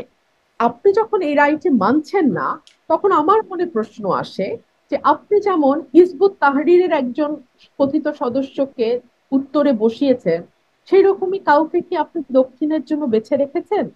কারণ বাজারে তো এই কথাও আছে যে আসিফ মাহমুদ ঢাকার কোনো আসন থেকে নির্বাচন করবেন, এবং সে কারণেই কি তিনি তার পছন্দের কাউকে ঢাকার মেয়রের একটা প্রাইস পোস্টিং এ বহাল রাখতে চান, যাতে নানান রকম সুবিধা সেই সময় পাওয়া যায়? আমি জাস্ট স্পেকুলেশন থেকে বলছি, এবং রাজনৈতিক বিশ্লেষণ এভাবেই হয়। এখন বিএনপি আসলে কি করবে বা কি করলো? এই জায়গাটা ছেড়ে দিল নাকি আরো আগাবে সামনে এটি নিয়ে? এটা আমার মনে হয় সময় বলবে, কারণ আমরা কিছুদিন আগেও দেখেছি তীব্র আন্দোলন হয়েছে, এবং আমাদের দল ডেফিনেটলি পরবর্তী নির্দেশনা আমরা দেখবো কি হয়। জি, শেষ করব। সামনে আসলে একটা প্রশ্ন একটু মনে হয় রয়ে গেল যে 3টি দিবস ঘোষণা করেছে: 16ই জুলাই আবু সাইদ দিবস, 5ই আগস্ট জুলাই গণহত্যা গণ আন্দোলন দিবস এবং 8ই আগস্ট নতুন বাংলাদেশ দিবস। এটি নিয়ে আপনি কি মন্তব্য করবেন? এনসিপি বলছে 8ই আগস্ট নতুন বাংলাদেশ দিবস, সেটি তারা আসলে সমালোচনা করছে। আপনারা এই দিবসগুলো নিয়ে আপনাদের মন্তব্য কি? আমরা তো দিবস ভিত্তিক রাজনীতি দেখলাম অনেক বছর, স্বদেশ প্রত্যাবর্তন দিবস, বিদেশ গমন দিবস, জন্মদিন দিবস, মৃত্যুদিন দিবস আমরা দেখেছি। শারমিন, দিবস কিন্তু আমাদেরকে কিছু নিয়ে আসতে পারে নাই আমাদের জন্য। দিবসের তাৎপর্য যদি আমরা ধারণ না করি, দিবসগুলোর মর্মার্থ যদি আমরা আমাদের কাজে না পালন করি, তাহলে আসলে দিবস পালনটা না ওই গান বাজনা খাওয়া দাওয়া আড়ম্বরের মধ্যেই থাকে, তাই না? আমরা কি কম দিবস দেখেছি আওয়ামী লীগের সময়? কিন্তু এই দলটি, যেই দলটি নিজেকে মুক্তিযুদ্ধের সপক্ষের শক্তি এবং মুক্তিযুদ্ধের প্রেক্ষাপট রচনাকারী দল হিসেবে দাবি করে, তার হাত দিয়েই কি আমরা একটার পর একটা কারচুপিপূর্ণ নির্বাচন দেখি নাই? সেই দলের হাত দিয়েই কি আমরা দেখি নাই ভিন্ন মতকে কিভাবে কিভাবে কিভাবে দমন করা যায়? তো আমার মনে হয় যে এই দিবস দিবস পালন করতে চান করেন, কিন্তু দিবসের মর্মার্থ, তাৎপর্য এবং সেই দিবসটি আসলে আপনাকে কি বার্তা দিয়েছে, সেই বার্তাটিকে যদি আপনি কাজে পরিণত করতে না পারেন, আগামীর বাংলাদেশ যদি আপনি একটা ইনক্লুসিভ বাংলাদেশ তৈরি করতে না পারেন, সকলের বাংলাদেশ তৈরি করতে না পারেন, যে বাংলাদেশে আসলে আপনিও বাস করবেন, আমিও বাস করব, আপনিও আপনার মতন আপনার জীবনযাপনটা করতে পারবেন, আমিও আমার মতো আমার জীবনযাপনটা করতে পারবো, আমিও আপনার জীবনযাপনে মরাল পুলিশিং করব না, আপনিও আমার জীবনযাপনে মরাল পুলিশিং করবেন না, আপনি কোন রাজনীতি করবেন, আপনি কোন দলকে ভোট দেবেন, আপনি কোন মতবাদকে মনে লালন করবেন, সেটা নিয়ে আমি অদ্ভুত উদ্ভট ট্যাগ আপনাকে দেব না, কিংবা আপনাকে ডিহিউম্যানাইজেশন করবো না, মানে আপনাকে মানুষের স্তর থেকে নিচে নামিয়ে ফেলবো না, সো দ্যাট আপনার সঙ্গে যে কোনো রকম অন্যায্য আচরণ জায়েজ হয়ে যায় বাংলাদেশে। মানে এইরকম একটা বাংলাদেশের জন্য আমি আমার 17 বছর, আমি আমারটা বলতে পারি, আমি ভাই অন্য কারোরটা জানি না, আমি আমারটা বলি, আমি এমন একটা বাংলাদেশের লড়াই করেছিলাম, যে বাংলাদেশে রাজাকার শাবক মুক্তিযোদ্ধার সন্তান, এই যে ডিভিশন, এই যে ভাগ, হ্যাঁ, রয় এজেন্ট, আইএসআই এর এজেন্ট, এই যে নোংরা ডিভিশন, এটা থেকে বের হয়ে একটা বাংলাদেশ, সকলের বাংলাদেশ করার জন্য আমি লড়াই করছি, মানুষেরটা আমি জানি না। জি তো এই সেই বাংলাদেশ যতদিন না হয়, আমার কাছে কোনো দিবসের আসলে তেমন কোনো তাৎপর্য মাহাত্ম নাই। নাই। জি সেই মানে চেতনা বনাম চেতনা, এই যুদ্ধটা যে কবে যাবে সেটি একটা একদম, একদম। চেতনার যুদ্ধ আর কি, সেটি যে কবে যাবে সেটি একটা বড় বিষয়। আপনারা সামনে মানে আপনারা আপনাদের মাসুলের কথাও বলছিলেন, সামনেও আর এরকম হবে না, মানে আওয়ামী লীগের বিরুদ্ধে বিশাল অভিযোগ, এই 3টা নির্বাচন কারচুপি, বিতর্ক, দামি আমি, রাতের ভোট, অনেক রকম অভিযোগ। আপনাদের বিরুদ্ধেও কিছু আছে, উপনির্বাচন, মাগুরার উপনির্বাচন, আপনাদের বিরুদ্ধে 15 ফেব্রুয়ারি আছে, সামনে আপনারাও ক্ষমতায় যাবেন, এরকম আর হবে না, সেই মানে নিশ্চয়তাকে আপনারা জনগণকে দিচ্ছেন, দিতে পারছেন? আমি আপনাকে বলি, বাংলাদেশে আগামী নির্বাচন অন্তত 4টা যদি মোটামুটি সুষ্ঠু হয়, 20 বছর সময়, বাংলাদেশ কিন্তু অনেকখানি ট্র্যাকে থাকবে, ট্র্যাকে উঠবে, প্রতিষ্ঠানগুলো শক্তিশালী হবে, প্রশাসন শক্তিশালী হবে, ইন্ডিপেন্ডেন্ট হবে, স্বাধীন হবে, এবং বাংলাদেশ যে ধরনের বাংলাদেশের স্বপ্ন আমি দেখেছি, আমরা দেখেছি, সেই ধরনের বাংলাদেশের দিকে অনেকটা এগিয়ে যাব। আর আবারও যদি বাংলাদেশের নির্বাচন নিয়ে খেলাধুলা করার স্বপ্ন কেউ দেখে বা কেউ করার চেষ্টা করে, যে কেউ, it could be anyone, it could be anyone, even this government, তাকেও কিন্তু আওয়ামী লীগের মতোই মাসুল দিতে হবে। দেখুন, ইতিহাস কিন্তু তার শিক্ষাগুলো রেখে যায়, শিক্ষা আপনি নেবেন কি নেবেন না, সেটা তো আসলে আপনার উপর নির্ভর করে। জি, ব্যারিস্টার রুমিন ফারহানা, অনেক ধন্যবাদ। আপনি যেমন বাংলাদেশের স্বপ্ন দেখেন, তেমন বাংলাদেশের স্বপ্ন বাস্তবায়িত হোক, সেই প্রত্যাশা নিশ্চয়ই করতে চাই। অনেক ধন্যবাদ, সময় দিয়েছেন, যুক্ত হয়েছেন। আপনাকে অসংখ্য ধন্যবাদ। ধন্যবাদ দর্শক এতক্ষণ সাথে থাকবার জন্য।